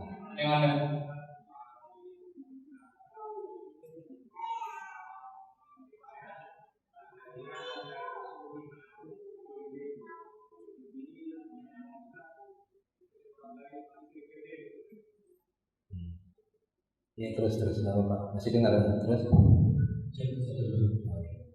Ya, di masih membicarakan masalah tauhid itu ya. Ya. Ada dina dan isu iman atau isu ini. Isu ini dikatakan sama Ustaz itu sebagai syirik kecil. Nah, terus yang lain kan di nomor ayat dulu ayat surah di ayat dulu ada di kalimat syariat. Allah tidak mengampuni dosa syirik, tapi Allah mengampuni selain dosa yang selainnya, teman-teman ya. Pertanyaan saya di sini terus di hadis yang lain juga ada yang semakna kalau misalnya anak Adam itu membawa dosa memenuhi langit, sesi bumi dan langit gitu kan. Aku tidak peduli dengan hal tersebut, asalkan dia tidak berbuat syirik, maka apa ampuninya. Pertanyaan saya adalah syirik di sini itu apakah termasuk dua-dua jenis syirik ini, Pak? Di situ ada asghar dan akbar. Apakah yang asghar juga termasuk di sini? Kalau akbar kan jelas Pak ya, Pak Ustaz ya. Kalau misalnya asghar ini apakah masuk di sini juga? Yang pertama Pak. Yang kedua Pak Ustaz, ada lagi satu lagi masalah kebiasaan di masyarakat Pak. Kadang-kadang kita kan menjawab syubhat dari orang-orang itu Pak. Ini adalah kebiasaan kami di sini. Misalnya acara peringatan Sakit Berat atau misalnya ulang tahun misalnya gitu kan. Ini dari dulu sudah kebiasaan dapur kami di sini gitu, kebiasaan kami. Kenapa dilarang? Kita kan kebiasaan kami tidak mau bersatu dengan orang-orang kafir. Nah, ini gimana menjawabnya? Terima kasih. Baik, ya. Secara mutlak makna yang ada di dalam ayat pada surat An-Nisa, innallaha la yaghfir ayyushraka bihi wa yaghfiru ma duna dzalika liman yasha. Memang secara mutlak di situ artinya Allah Ta'ala tidak menyebutkan di sana syirik apa yang tidak diampuni itu. Berarti ya kita pahami mutlak. Ini pada hukum asalnya. Jadi kan kaidah di dalam memahami ayat ataupun dalil ya, nas-nas dari Al-Quran ataupun hadis, itu kan kita pahami secara makna lahiriah saja, zahir. Kecuali nanti kita dapati ada dalil-dalil pendukung yang memisahnya, ya, merincinya ataupun memisahnya. Nah, kalau di dalam ayat tadi memang secara jelas ya Allah Ta'ala mengatakan enggak mengampuni kesyirikan. Lalu Allah mengatakan wa yaghfiru ma duna dzalik. Allah mengampuni yang duna itu menunjukkan di bawahnya, di bawah kesyirikan itu. Duna itu bermakna adna, ya, di bawah kesyirikan. Itu juga Allah Ta'ala gandengkan dengan masyiahnya, ya, dengan masyiah itu liman yasha, dengan kehendak. Kita nggak tahu kehendak Allah, kan begitu kan? Kalau memang dia berkehendak, tadi yang di bawah kesyirikan dia ampuni, tapi kalau dia berkehendak maka tetap dia siksa. Begitu. Baik, maka pertanyaannya, bagaimana dengan syirik kecil? Syirik asghar yang banyak disebutkan oleh Nabi. Syirkun khafi, syirik halus, syirkul alfaz. Kata para ulama, syirik kecil, syirik asghar, syirik halus itu banyak terjebak dalam lafaz-lafaz kita. Itu banyak syirik kecil. Ya, kalau bukan karena kamu tadi jatuh saya, itu udah syirik kecil. Ya kan? Itu hal-hal yang kadang spontanitas pengucapannya, tapi tercatat itu syirik kecil. Dan itu masih kategori syirik. Dan syirik itu dosa paling besar. Ya, dosa paling besar, lebih besar dari penzina, pencuri, korupsi. Itu syirik kecil masih lebih besar dosanya, karena dia masuk kategori syirik, merampas hak Allah. Ngeri kan, merampas hak Allah? Kalau pencuri tadi kan merampas haknya manusia, ya, memperkosa, merampas haknya manusia, kan gitu kan, kehormatan manusia. Syirik itu merampas haknya pencipta. Nah, gitu ya. Itu dia, makanya kenapa dikatakan dia paling besar, enggak diampuni sama Allah Ta'ala. Nah, intinya itu ya. Jadi bagaimana dengan syirik kecil ini? Ya, pada lafaz kita itu sering kejebak di sana. Pada perbuatan-perbuatan, kadang hati kita berbuat syirik. Kenapa? Memang lisan kita enggak berbicara, tapi hati kita menahan supaya enggak melakukan ini. Saya enggak jadi safar, kenapa? Tadi ada cicak jatuh kan begitu. Itu hatinya gitu. Dia enggak ngomong sama orang. Ketepek gitu ya, jatuh cicak, kan begitu kan. Pas dia udah mau pergi siap-siap mau safar ini ke Samarinda. Dia panggil istrinya, "Dek, kenapa? Kita makan-makan aja yuk di sini balik papa." Loh, kenapa masuk aja nih? Gak usah deh, gak usah jalan-jalan ke Samarinda. Serius nih, serius kita jalan-jalan balik papa aja makan. Kenapa itu? Terganggu hatinya tadi, itu syirik dia. Ya, terganggu dia. Dia urungkan niatnya ke Samarinda tadi gara-gara itu. Syirik banyak, ya. Makanya itu kenapa kita harus belajar tauhid terus. Ya, apalagi iblis dan bala tentaranya itu bagaimana mengguncang hati kita ini supaya pelan-pelan digelincirkan kita pada syirik-syirik yang halus. Nah, gitu ya. Bukan nyembah berhala, enggak gitu. Enggak Rofi'i nyembah berhala, kan begitu kan. Fulan sembah berhala, kan begitu ya. Mungkin agak berat ya untuk menggoda seperti itu, tapi yang lainnya. Makanya perlu kita. Nah, bagaimana dengan syirik kecil ini? Apakah dia masih tetap dikategorikan pada dosa yang tidak diampuni oleh Allah, ataukah dia masuk pada kategori dosa yang tadi punya dua kemungkinan? Kalau Allah Ta'ala ingin berkehendak mengampuninya, ya diampuni, dia dianggap gak pernah melakukannya. Kalau Allah Ta'ala berkehendak untuk tetap disiksa, ya dia disiksa dengan dosa syirik kecilnya tadi. Nah, di sini para ulama khilaf. Para ulama kita juga berbeda pendapat. Ternyata dalam masalah pengelompokan syirik kecil ini, apakah ia masih masuk kategori tidak diampuni atau dia masuk kategori dosa-dosa maksiat selain itu tadi syirikan. Ya, wallahu a'lam bishawab. Ya. Sebagian para ulama mengatakan dia masuk kepada maksiat, walaupun penamaannya itu syirik.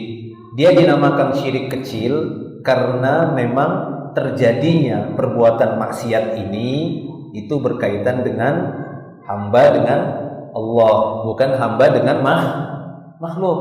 Hamba dengan khaliq, bukan dengan hamba dengan makhluk. Ya, karena dia punya keyakinan ini kepada khaliqnya, kan begitu ya. Dia punya keyakinan bahwasanya Allah akan memudaratkan dia nanti kalau ke Samarinda. Kan itu dia tadi tatayur. Dia punya keyakinan Allah akan memudaratkan saya kalau saya ke Samarinda. Gara-gara apa? Gara-gara cicak jatuh.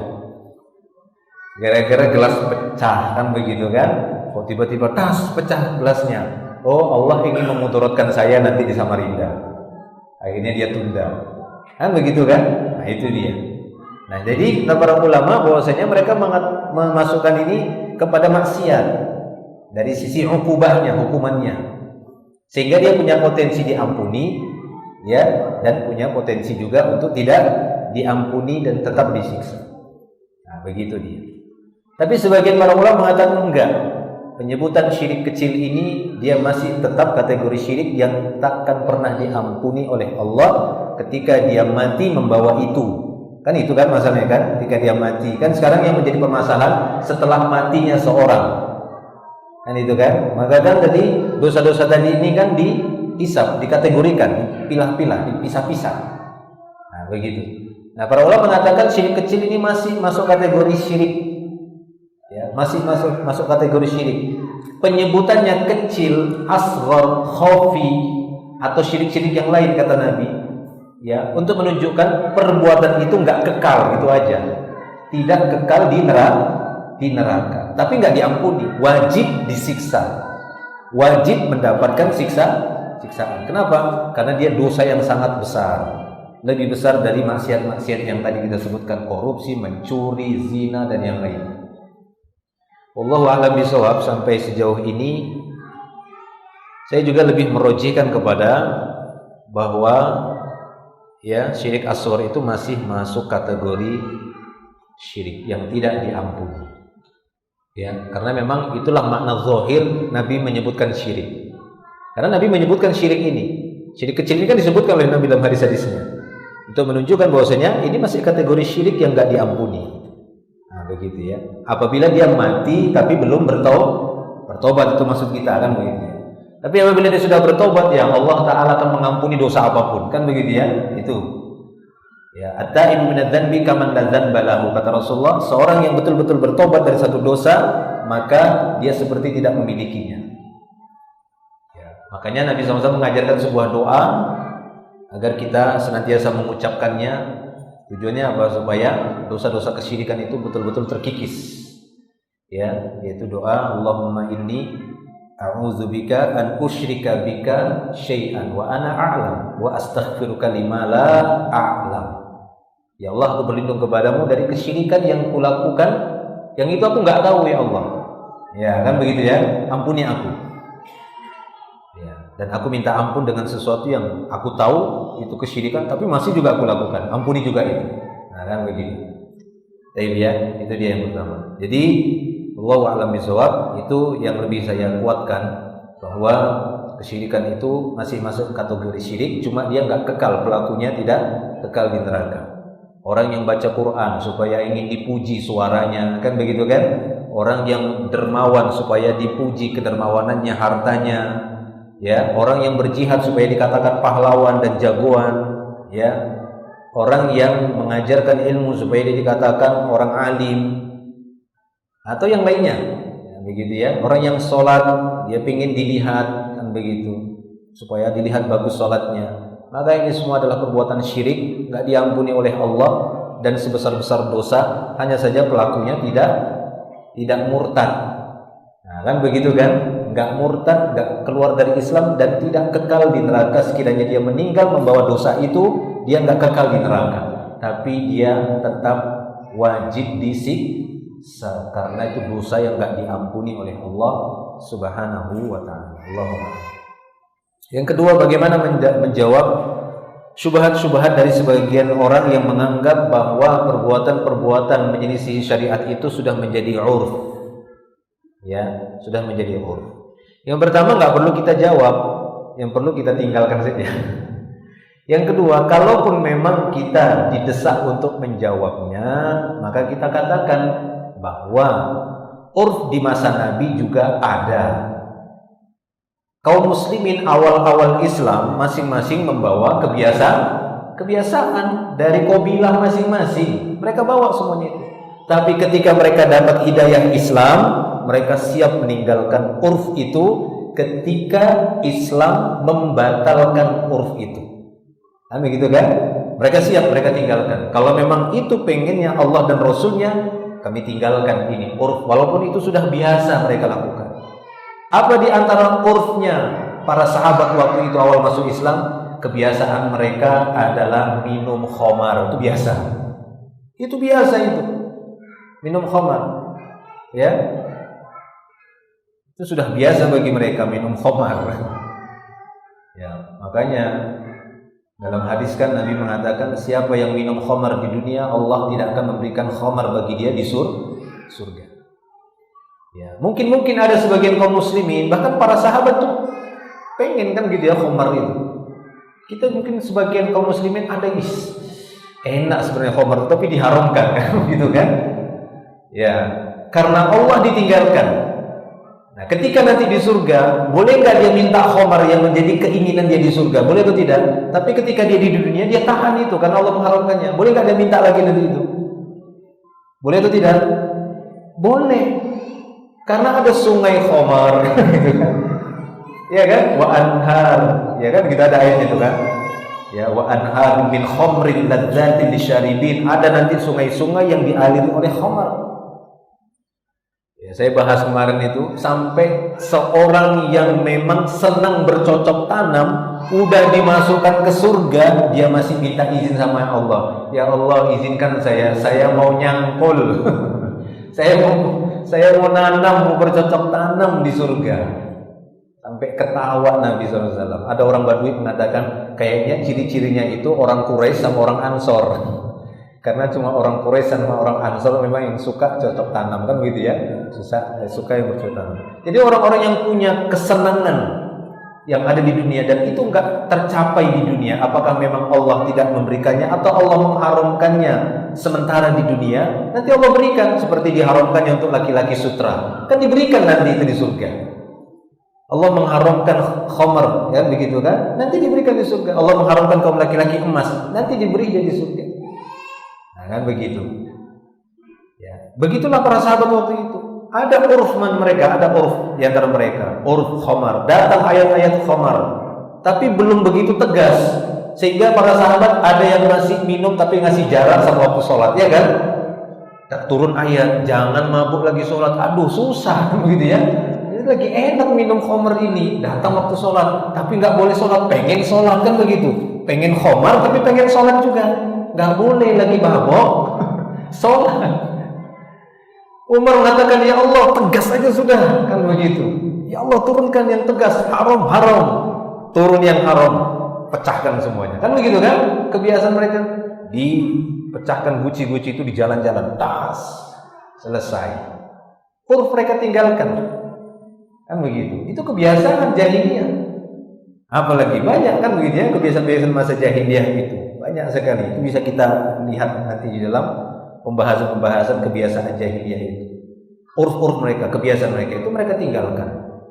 Ya, baik itu dari karakter, kemudian kebiasaan keseharian ataupun yang berkaitan dengan ibadah. Tapi ketika ada kebiasaan itu dibenarkan, nah, begitu ya, maka ya sudah jangan. Seperti contoh kebiasaan, ya ini memang agak sedikit tabu. Kebiasaan orang-orang muhajirin, ahlu Mekah itu kalau mendatangi istrinya itu dari arah belakang, itu biasa. Tapi tetap di tempat bercocok tanam ya kan begitu ya. Itu udah biasa. Tapi orang Ansor itu bukan urfnya. Ya, tabu itu. Sampai-sampai itu kan diadukan sama Nabi ketika orang muhajirin menikah dengan wanita Ansor. Terkejut-kejut wanita Ansor. Apa ini katanya gitu kan? Terkejutlah dia. Dan kok lain gayanya kan begitu. Datang kepada Nabi. Yang satu urfnya boleh, ahlu Mekah, ahlu Madinah, urfnya itu enggak tabu seperti itu. Datanglah keputusan dari langit, turun ayat. Ayat apa yang turun? Nisa'ukum harthun lakum fa'tu harthakum anna syi'tum, kata Allah. Tegas Allah mengatakan, istri-istri kalian itu tempat bercocok tanam bagi kalian. Silahkan mau dari arah mana saja, mau dari arah atas, bawah, samping kanan, samping kiri, depan, belakang, salto, kan begitu ya. Terserah, yang penting di tempat bercocok tanam. Faktu harthakum anna syi'tum, kata Allah. Datangi tempat bercocok tanam kalian dari mana saja yang kalian senangi, yang kalian kendaki, silahkan. Udah, mereka selesai masalah itu. Wanita Ansor pun selesai, karena terkejut dia kan. Apalagi pada waktu itu muncul isu-isu dari Yahudi. Emang Yahudi memang begitu, ya kan, banyak dulu Yahudi di Madinah. Kata orang Yahudi yang masih di Madinah, kalau ada suami mendatangi istrinya dari arah belakangnya, anak yang lahir nanti matanya juling. Tahu juling kan? Matanya rusak. Tambah takut kan waktu itu kan? Turun ayat, beres semuanya. Uruf yang ini tetap lanjut, uruf yang ini terobati, kan begitu. Selesai. Kan begitu ya. Banyak yang lainnya ya. Apalagi uruf-uruf perayaan. Banyak di masa jahiliyah perayaan-perayaan. Ya kan? Ritual-ritual, wah itu hampir rata-rata. Ritual di kuburan, ritual ini, ritual sawaib. Itu ditinggalkan oleh mereka semuanya. Ya, itu ditinggalkan oleh mereka ketika Islam itu datang. Jadi kita sampaikan saja bahwasanya konsekuensi urf itu muhakkamah apabila tidak ada pelanggaran dalam syariat. Itu saja ringkasnya. Ketika ada kaidah-kaidah dasar dalam Islam melarangnya, maka urf itu kita tinggalkan. Kenapa? Karena ketaatan kepada Allah itu lebih kita dahulukan daripada ketaatan kepada manusia. Saya tanya, yang membuat urf Allah atau manusia? Urf ini kan seperti tata cara, ya atau tidak? Aturan-aturan. Yang membuat urf itu Allah secara langsung atau manusia? Manusia. Itu buatan tangan manusia. Urfnya kampung saya mungkin beda sama urfnya kampung Anda. Kan begitu kan? Iya. Tapi disatukan semuanya di atas syariat Islam yang menjadi tolak ukur, yang menyaring urf-urf kita semuanya. Nah, gitu ya. Yang ini urf kamu, suku kamu ini nggak boleh. Tapi yang ini boleh. Yang suku ini boleh. Yang ini nggak boleh. Kan begitu sudah. Selesai. Qabilah-qabilah di masa Nabi juga banyak. Masing-masing punya urf. Tadi Muhajirin sama Ansor ada uruf yang beda, begitu ya. Ya begitu Ahlu Mekah sama Ahlu Madinah ada uruf yang beda. Turun ayat. Wallahu a'lam. Waduh, tadi katanya 5 menit lagi. 5 menit lagi. Saya jawab ringkas saja ya dari ibu-ibunya. Ustaz, saya seorang istri. Saya ingin bertanya, apakah boleh seorang istri cemburu kepada suaminya terlalu berlebihan sementara suami sudah pernah menduakan saya?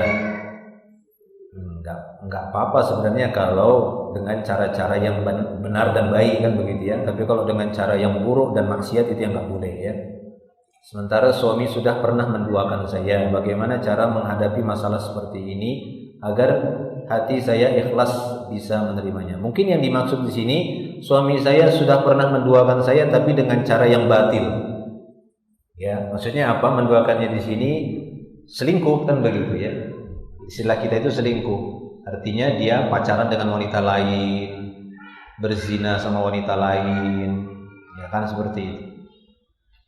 Tapi kalau dia menikah dengan wanita yang lain dengan pernikahan yang sah, maka kita katakan bahwasanya ya ini tidak secara mutlak salah, walaupun masih ada persentase salah, kan begitu.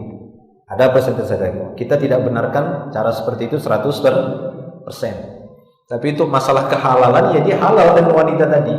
Karena sesuai dengan proses syar'inya, ada sudah semua 2 saksi, kemudian ada walinya, ada maharnya, ijab kabulnya ada. Kita katakan sah.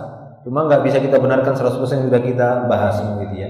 Ada bentuk-bentuk kezaliman dari menyembunyikan itu. Nah, begitu kan? Itu di sisi keharumannya. Masalah pembagian waktu, jadinya kan nggak terang, kan begitu kan, nggak transparan. Ada yang terzalimi seperti itu. Pembagian waktu, pembagian ini, pembagian itu, belum yang lainnya. Baik. Tapi kalau yang dimaksud di sini pernah diduakan itu karena kemaksiatan, kebatilan. Lalu bagaimana seorang istri di sini tentang cemburunya terlalu berlebihan? Ya memang cemburu itu boleh. Setiap orang, nggak hanya wanita ya, laki-laki. Dan Allah pun menetapkan dirinya punya sifat cemburu. Allah Ta'ala saja menetapkan ya melalui nabinya bahwa dia Allah Rabb kita itu punya sifat cemburu. Ya, ghirah. Ya, innallaha yaghar, sesungguhnya Allah itu juga cemburu. Wa ghairatullah ayatiyal mu'min ma harrama. Dan kecemburuan Allah itu sangat besar ketika mendapati ada seorang hamba yang udah beriman lalu dia tetap mendatangi apa yang Allah haramkan. Itu cemburunya bukan main, Rabb kita. Ya, Allah itu cemburu sekali lihat hambanya yang udah beriman, menyatakan keimanan, tapi melakukan pelanggaran. Cemburu Allah. Nah, begitu ya. Itu cemburu yang masyru'ah, yang disyariatkan, cemburu seperti itu. Baik ya. Artinya apa? Kalau kecemburuan itu manusiawi, maka nggak apa-apa. Tapi kalau kecemburuan itu melampaui batasan-batasan manusiawi ya, kan begitu ya, sampai kepada perkara maksudnya bisa mengurangi hak syar'i. Nah, ini yang sangat kita sayangkan. Ya. Contoh seperti apa? Saya kasih contoh-contoh misalnya. Saya kasih contoh semisal seorang wanita itu sampai menyadap punya suaminya. Disadap semuanya. Ya kan? HP-nya disadap. Tahu disadap ya? Nah, kan? Mobilnya dikasih apa? GPS. Ya kan seperti itu kan? Diikuti pokoknya apa pokoknya semua dilakukan untuk mengawasi suaminya. Ini melampaui batas seperti itu. Ya. Ini melampaui batas. Atau kecemburuan yang mengakibatkan dia nggak percaya lagi sama suami. Padahal tidak ada qarinah gitu ya. Tidak ada qarinah itu apa ya? Tidak ada isyarat-isyarat yang menunjukkan itu. Makanya para ulama menasihati bahwa di antara pilar pokok yang paling mendasar bagi pasangan suami istri di dalam membina rumah tangga apa itu? Saling percaya. Itu dia sebenarnya. Saling percaya. Percayakan saja sudah kepada Allah tentang rahasia pasangan kita. Karena akibat dugaan-dugaan yang tanpa bukti betul-betul Allah wujudkan. Itu yang banyak terjadi. Itu yang banyak terjadi. Ya, ana 'inda dhanni 'abdi bi. In dhanna khairan falahu wa in dhanna syarran falahu. Kata Allah Ta'ala, aku menurut dugaan hambaku terhadap diriku. Jika dia menduga kebaikan, dia akan dapat kebaikan. Jika dia menduga keburukan, silahkan dapatlah keburukan itu. Dia curiganya melampaui batas. Kan begitu kan? Ada saja. Begitu pulang suaminya, kok agak lain kamu mas? Apanya yang lain? Kok senyum-senyum? Dan terus kenapa? Biasanya kamu murung, kan begitu ya? Ya seorang istri lah menghibur suaminya supaya kemurungannya itu kan dari luar kan gitu ya, ngadepin berbagai macam manusia kan begitu kan, habis bertengkar, habis itu namanya bermuamalah di luar. Istrilah yang memang meredamnya kan begitu ya, bukan malah mencurigainya. Akibatnya apa? Yaitu tadi betul-betul Allah wujudkan apa yang dia curigai. Nah, itu yang banyak terjadi. Coba udah dia pasrahkan saja, ya Allah, suami saya berangkat keluar rumah, saya serahkan dia kepada kamu. Astaudi'ullah, kan gitu ya, aku titipkan dia kepadamu ya Rahman. Udah selesai. Tugas Anda seorang wanita adalah mengerjakan urusan rumah aja, mendidik anaknya di rumahnya, ya, ataupun apa yang menjadi kebutuhan persiapan untuk menyambut suaminya. Udah selesai. Sebenarnya simple sih, ya, tapi itu menjadi rumit, ya, menjadi nggak enak jadinya, menjadi galau, gundah, pusing kepala. Kenapa? Karena itu tadi yang dipikirin suaminya terus tiap hari, anak nggak terurus, gitu ya. Kenapa? Tiap hari ngeliatin HP, di mana sudah suaminya kan, gitu ya. Liatin terus GPS itu, di mana ini? Di mana ini? Apalagi nyebar mata-mata kan begitu ya. Punya teman gitu. Kamu ada di mana? Ada di sini. Oh masih dekat. Coba kamu agak dekat ke sini sedikit. Aduh, habis waktunya. Kenapa nggak dia pakai? Biarkan suaminya diawasi robnya. Maka Anda atau anti seorang istri sibukkan dengan baca Quran di rumah, angkat tangan ke hadapan Allah, jaga suami saya ya Rob. ya kan? Mudahkan urusannya supaya banyak fulusnya, gitu kan? Supaya bisa naik haji kami bareng-bareng sekeluarga. Loh, itu enak, tiap hari dia minta sama Allah sampai nangis.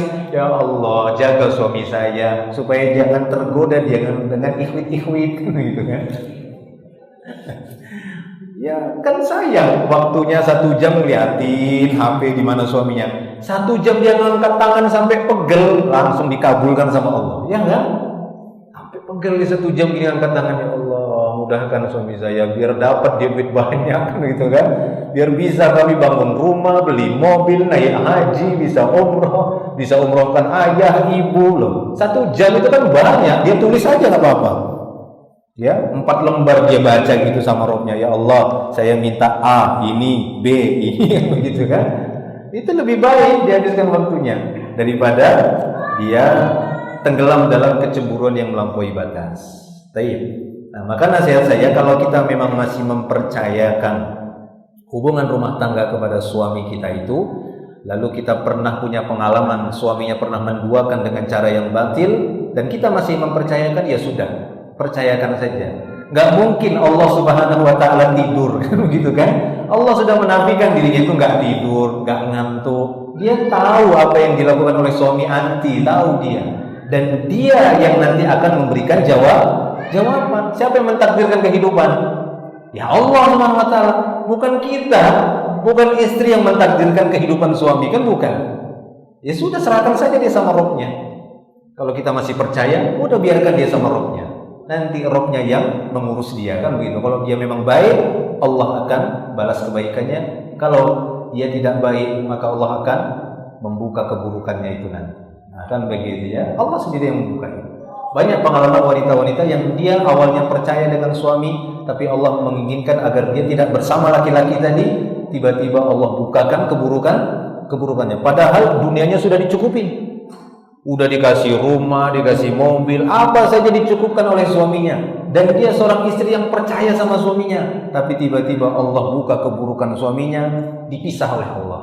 Akhirnya si wanita tadi pun ditemukan dengan wanita yang kayak laki-laki yang baik dan lebih baik dari suami sebelumnya. Ya sudah, kan seperti itu.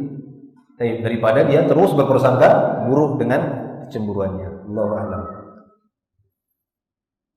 Seorang mu'alaf yang bersungguh-sungguh untuk belajar Islam ingin mengkhidbah seorang wanita muslimah. Qadarullah, keluarga perempuan ingin agar melakukan tukar cincin dulu dan pernikahan ditunda sampai tahun depan untuk bisa mendapatkan uang jujuran yang banyak.